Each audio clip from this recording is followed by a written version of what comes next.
This is a video tutorial for all percussionists on snare drum, and we're going to talk about how to hold the sticks properly for the traditional grip. We want to use this technique sheet that you can download, and it has 12 points that covers both the right and the left hand. We'll start with the right hand.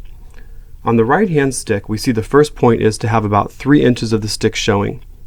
This is the butt end of the stick, and so we just kind of eyeball that, but that's about 3 inches. The next we want to look at is point number 2. It says the hand should be flat. So if we think about putting a coin on the hand, it doesn't slide off because the hand is flat. It's making a nice level surface for the coin. Number 3 is we do not want a gap between the first finger and the thumb. So we don't want to play where the thumb is below the stick or above the stick or the thumb being pushed out like this. We want to bring the thumb right into the hand and allow this gap to be closed up right here. And the fourth and final point is that we want all the fingers curved under the stick. So as you can see here, all my fingers are around the stick and almost touching the palm. We want to make sure we're not playing like this, where we have some of the fingers touching the palm but not wrapped around the stick. This is a very important aspect of playing, and unfortunately it's hidden from us when we have our stick in playing position. We just have to feel kinesthetically what's happening back here because we can't see that.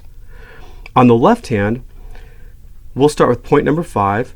We want to have an open palm facing the ceiling. And for the purposes of this demonstration, I'm going to use my right hand to sort of place my left hand stick into the proper positions. So I'm going to start by just placing the stick in between the thumb and the first finger here. And number 6 point is the thumb is arced up. Number 7, about 3 inches of the stick is showing, and that looks about right. Number 8, the thumb and first finger are touching.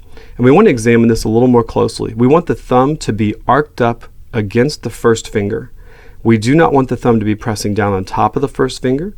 We don't want to be pushing against the first finger, but simply arced up against it. I sometimes think of like a skier hitting a ski slope and kind of going up off the ski slope there. Number 9, the first finger extended completely over the stick. So we don't want the first finger to be just a little bit on the stick or off the stick. We want it completely extended over the top of the stick. Number 10, the middle finger laying to the side of the stick.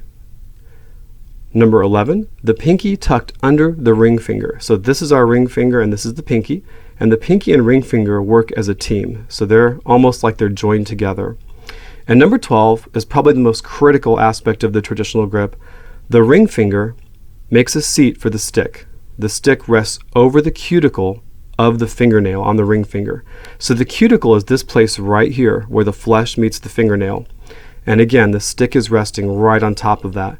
The stick does not rest down here between the second and third knuckle, but between the end of the finger and the first knuckle.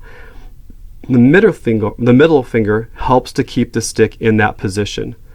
The middle finger does not go over the stick, but it sits beside it, so this doesn't slide into this valley here. So if I look at my stick positions on both hands, place them 1 inch over the drum pad and 1 inch apart, you can see I have about a 90-degree angle between the sticks. And that's a good confirmation that my technique is working positively for me. Because everybody's hand is different, there might be some of these technique points that we looked at that take a little longer for you to examine on your own hand. One important spot to look at is the left hand ring finger, how it distances itself from the palm. If this is too close in, the stick will be coming towards you, and this would be very bad technique. If it's too far away, these will be very flat and away from you, which is also bad technique. So we want to have just a nice curve in here, and you can see about how my fingers are curved, about like that. And this is going to create the best technique for you. This will take some time for you to be able to just pick up the sticks naturally and bring them into this position. So feel free, as you start learning this, to allow the right hand to manipulate and move fingers and hold things for you. But at some point, we should be able to just, holding the sticks just naturally or normally, or picking the sticks up, we should be able to pick up each stick and bring it into position just like this. So the right hand and the left hand ready for traditional grip.